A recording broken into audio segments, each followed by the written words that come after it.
Nos saludamos a todos.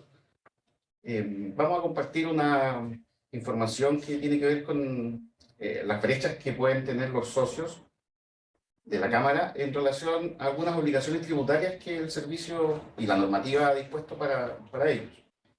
No es una presentación muy extensa, pero es parte de los requerimientos que nos piden para poder entregar y con la idea de poder disminuir estos incumplimientos. Decir tal vez de antemano que, por lo menos en comparación con otros convenios que tenemos como servicio, la Cámara en general tiene un cumplimiento bastante alto, entendiendo también la formalidad y formalización que todos sus socios tienen. Vamos a ver si podemos avanzar. Entonces, vamos a compartir brevemente que los componentes del modelo de gestión de cumplimiento tributario, abreviado MGCT, involucra 4 obligaciones principales, o podemos resumir las obligaciones en 4 tipos. Hay obligaciones de carácter o de dimensión pago, obligaciones que tienen que ver con la necesidad de registrar alguna información, obligaciones de declaración y de información. De acuerdo a la normativa, entonces, hay diferentes tipos de obligaciones que están definidas en estos 4 dimensiones o 4 parámetros, en estos 4 grupos de pago, registro, declaración e información. Las dimensiones de incumplimiento de una obligación tributaria están definidas o están explicadas en que se utilizan para poder medir los niveles de cumplimiento efectivo. Por lo tanto, vamos a encontrarnos con algún contribuyente que no ha dado cumplimiento a la obligación. Derechamente no ha cumplido con la obligación. Por ejemplo, debe presentar un formulario de IVA, formulario 29, y no lo ha efectuado.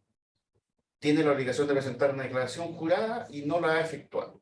Este sería el nivel de incumplimiento más grande, más amplio, porque simplemente no ha presentado ni ha cumplido con ningún aspecto de la obligación.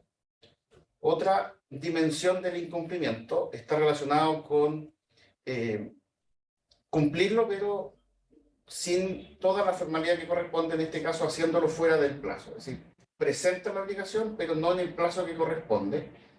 Y bueno, en general cuando uno incumple alguna obligación tributaria o legal, tiene algún tipo de sanción. Por lo tanto, tenemos también una dimensión de incumplimiento, que en este caso es fuera de plazo, y que se ha presentado, por ejemplo, formulario de IVA, en este caso fuera de plazo, puede hacerlo a través de la propia página web del servicio, pagando los impuestos fuera de plazo, o efectuando un giro con los funcionarios o con alguna solicitud que le puede hacer al servicio para hacer una notificación fuera de plazo, en el caso del formulario 29. Estas son dimensiones de cumplimiento, entonces, o de incumplimiento fuera de plazo. Otro caso es que hay un cumplimiento de la obligación, pero tiene algún error. No está correcto, no está completamente bien. Hay alguna inconsistencia, hay algún error, está incompleto, ya sea una declaración jurada que no cuadra completamente y que tiene alguna observación de consistencia, o un impuesto que está determinado de manera errónea, o un crédito que se asigna que no es el correcto. Entonces hay un incumplimiento que no está completo.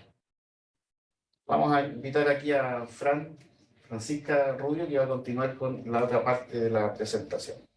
Bueno, junto con saludarlos y aclarar un poquito el marco teórico de qué es una obligación tributaria y las dimensiones, queremos en esta oportunidad definir, y es lo que nos convoca en esta reunión, y aclarar qué es una brecha tributaria. Por definición, una brecha tributaria corresponde a la cuantificación de la diferencia entre el nivel de cumplimiento efectivo observado respecto a cada obligación tributaria y el cumplimiento debido y oportuno. Si les pudiera plantear un ejemplo para que quede así como bien clarito y bien práctico, supongamos que tenemos 100 alumnos que tienen que asistir a una clase de biología, solamente 80 asisten y tenemos 20 que no fueron. Esos 20 son la brecha, porque teníamos 100 que tenían que ir, ¿cierto? Su obligación era ir, 80 fueron, ¿cierto? Cumplieron, mientras que la brecha de los otros 20, ese 20%, son los que no fueron, y esa es como nuestra brecha. Para efectos prácticos vamos a analizar las brechas tributarias, de la Cámara de la Construcción. En esta lámina tenemos un comparativo del 2021 a diciembre del 2021 y a diciembre del 2022. Estos datos se extrajeron en marzo de este presente año 2023, pero tenemos el corte a diciembre del 2022. ¿Ya? ¿Por qué me interesa esta lámina que la analicemos? Vamos a tomar dos ejemplos solamente. En la obligación de declaración, la primera, teníamos que en el 2021 73 asociados estaban obligados a declarar el formulario 22, ¿cierto? 71 solamente lo hicieron, o sea, no solamente, bastantes lo hicieron, y solamente 2 asociados no cumplieron con esta obligación de declarar el formulario 22. Y entonces, como les expliqué anteriormente, esto se traduce en una brecha del 3%. Mientras que ya en el 2022, a diciembre, de los mismos 73 asociados obligados a enviar este formulario, 72 cumplieron y solamente uno no cumplió su obligación. Y ahí vemos que la brecha disminuyó a un 1%. Mismo ejemplo podemos ver respecto a la obligación de información. La segunda, que es la presentación de la DJ 1887, aquella donde informamos la retención del impuesto único de segunda categoría. Este caso es diferente porque la brecha aumentó. Si vemos que en el 2021 teníamos una brecha de un 1% porque solamente un asociado no presentó la declaración, ya para finales del 2022 teníamos 2 asociados que no la presentaron. Por lo tanto, ahí la brecha aumentó en un 3%. Si miramos en términos generales, las brechas son bastante bajas, como les mencionó Víctor al principio de la presentación. En la siguiente lámina vamos a tener un poquito del desglose solamente del 2022. Recordemos que estos datos son a diciembre del 2022. Ya vimos un ejemplo de las obligaciones de información y declaración, y en esta ocasión quiero que veamos una de registro. La primera, vemos que hay 73 asociados que se encontraban obligados a acreditar domicilio. 66 de ellos lo hicieron, mientras que 7 no cumplieron. Esto se traduce en una brecha del 10%. Este que no cumplen puede ser porque hayan hecho cambio de domicilio, hayan comunicado una sucursal nueva, pero a la fecha, que es el corte de diciembre de 2022, nunca lo acreditaron, ya sea mediante un contrato de compraventa, ¿cierto? Un contrato de arriendo, una sesión, qué sé yo. Entonces, ¿esto cómo se puede regularizar? En las oficinas, ¿cierto? Presencialmente o bien por la página web. También podemos ver otra que es dentro de las obligaciones de pago, que es la de pago de giros por diferencia de formulario 29. Esta brecha se ve súper fea, digámoslo así, porque es un 100%. Pero si la analizamos, es tan solo un asociado que tiene un giro por diferencia de formulario 29 que no lo ha cancelado. Entendemos, por supuesto, que esto, si bien dice más relación con las condiciones del mercado, ¿cierto? Con las condiciones de los flujos de caja, de repente la pandemia, son factores externos más que tributarios. En la siguiente lámina nos vamos a ir un poquito más a las observaciones ahora netamente asociadas al formulario 29. Y lo que vamos a tener aquí es el análisis del último semestre del 2022, desde julio a diciembre. Quiero que miremos 4 observaciones, que son como las más relevantes de la Cámara Chilena de la Construcción de esta zona.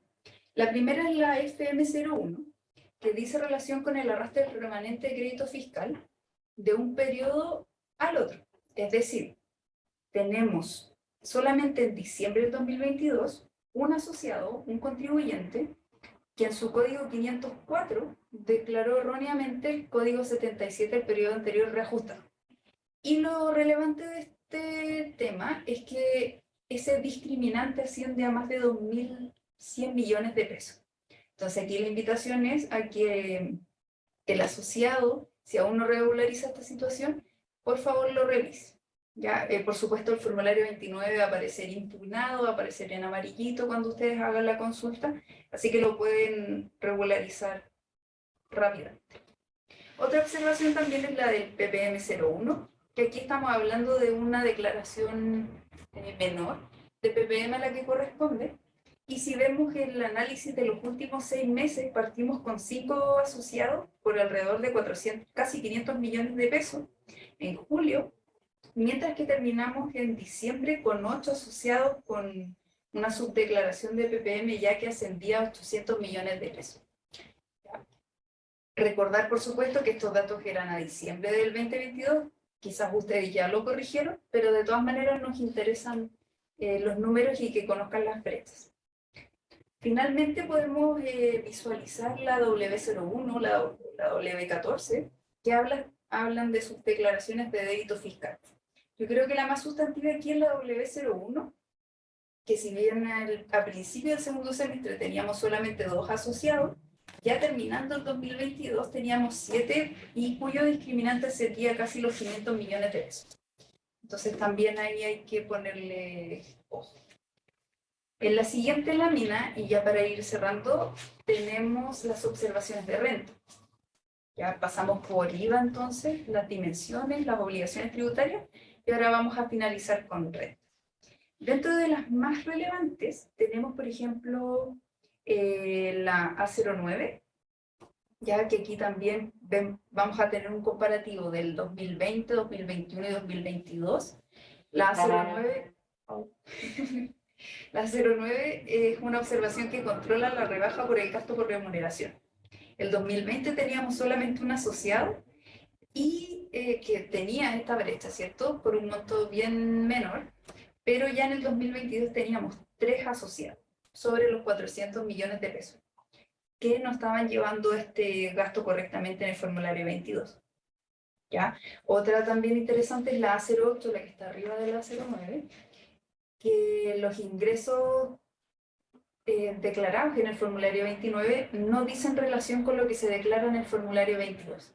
Y ahí en esta ocasión tenemos 5 asociados por sobre los 1.800 millones de pesos. Ya la A109, esta es un poco más positiva, digamos, en montos, pero no en cantidad de asociados. La A109 dice relación con los DTE emitidos y los ingresos que se declaran en el formulario 22. Vemos que en el 2020 eran 4, 2021 eran 5 asociados casi por 10.000 millones de pesos, mientras que en el 2022 disminuyó considerablemente el monto a 2.800 millones, pero aumentó la cantidad de asociados. Igual esto es como un efecto positivo porque el discriminante disminuyó. ¿Ya?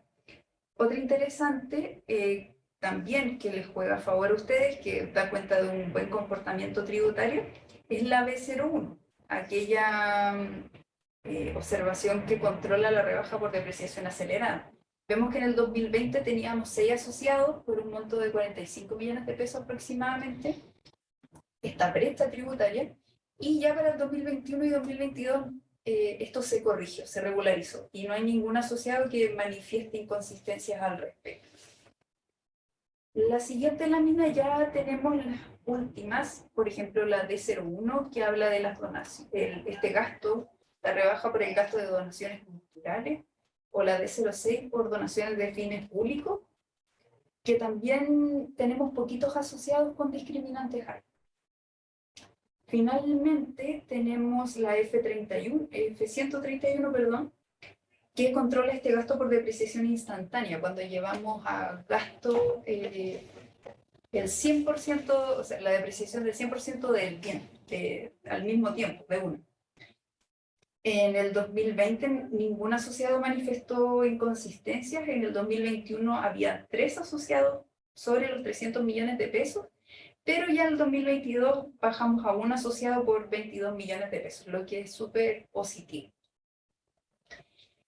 Así que estos son los análisis, por supuesto, de este video, las presentaciones se les van a compartir para que ustedes vayan ahí revisando en detalle.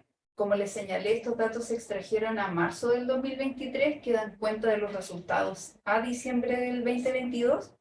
Puede que muchos de ustedes ya hayan regularizado las situaciones y está perfecto, pero si hay algunos que no lo han hecho todavía, los invitamos a que se acerquen a las oficinas o utilicen los canales digitales, ¿cierto? O de la red de colaboración que somos nosotros los presentes.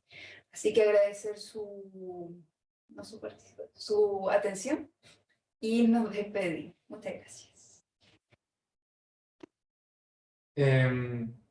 Sí, ahí no sé si existe para nosotros, los que no estamos tan metidos en el tema, sí que sería posible contar con alguna llave de cada uno de los formularios, porque igual hay varios que llaman la atención y a lo mejor nos podría facilitar como el análisis y informar a los socios oportunamente sobre ciertas fechas.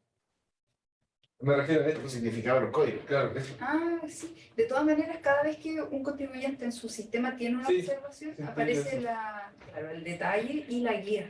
Sí, pero no, Como no, regularizar. pero Pero nosotros te como, interesa tener como el compendio. claro, como nosotros como equipo administrativo no tenemos acceso a eso. Ya, Entonces, te entiendo. entonces por eso, por ahí, eso no es urgente. Yo sé que son hartos códigos, pero por lo menos un poquito ahí, o los que son más, Claro, las más más relevantes son las que claro, les eso, fui explicando eso. yo, traté de ser un poquito ahí. eso. Pero podríamos tratar de conseguir Hay algunas también que, Fran mencionó algunas, me parece que una o dos al final, Ujú. que te observa, por ejemplo, en la rebaja por depreciación, pero muchas veces te observa la rebaja no porque esté mal calculada, sino porque como es una especie de franquicia, lo mismo que pasa con en las donaciones, no porque esté mal calculada necesariamente, sino porque es necesario revisarla, Ya, perfecto. porque es un beneficio. Ujú. De hecho, en el año 2020 no estaba porque se incorporó en el 2021 por lo mismo se busca validar que cumpla con las condiciones que cumpla. establecidas por ley. por ley, claro. A diferencia de las primeras que mencionó en renta o las de IVA en general, que esa sí implica que con una alta probabilidad hay una diferencia de impuestos por determinar, Ujú. o porque los débitos se subdeclararon, o porque los ingresos se subdeclararon, Ujú. porque uno ve que los documentos tributarios emitidos, por ejemplo, son mucho más que lo que está en la declaración de renta. Y aunque en algunos casos podría haber alguna explicación, hay un nivel de, nosotros le llamamos como observaciones certeras, porque lo más probable es que tenga una diferencia finalmente entonces, hay algunas que tienen una diferencia más certera y hay otras que son más bien de carácter, una revisión preventiva. Y en el mundo de las constructoras, por ejemplo, no sé si estaban ahí dentro de las rentas las R08, porque esas están en el lado de las DJ, sí, la declaración jurada. Pero las declaraciones R07 y R08 son problemas de cuadratura entre el formulario 29 y en las declaraciones juradas de honorarios o de sueldo. Y esas son bastante certeras también, esas diferencias. Ya. Al menos en este panel no venían, No venían. así que asumimos que no, los asociados no estaban. O no se concentraban por en brechas de DJ, sino en brechas en observaciones de IVA y de... formulario 21. Y ahí nos volveríamos más locos, más... Bueno, ¿Dejo de compartir o no? sí, agradecemos la atención a todos y cualquier duda, consulta, pueden contactarse directamente conmigo o con Víctor. Muchas gracias.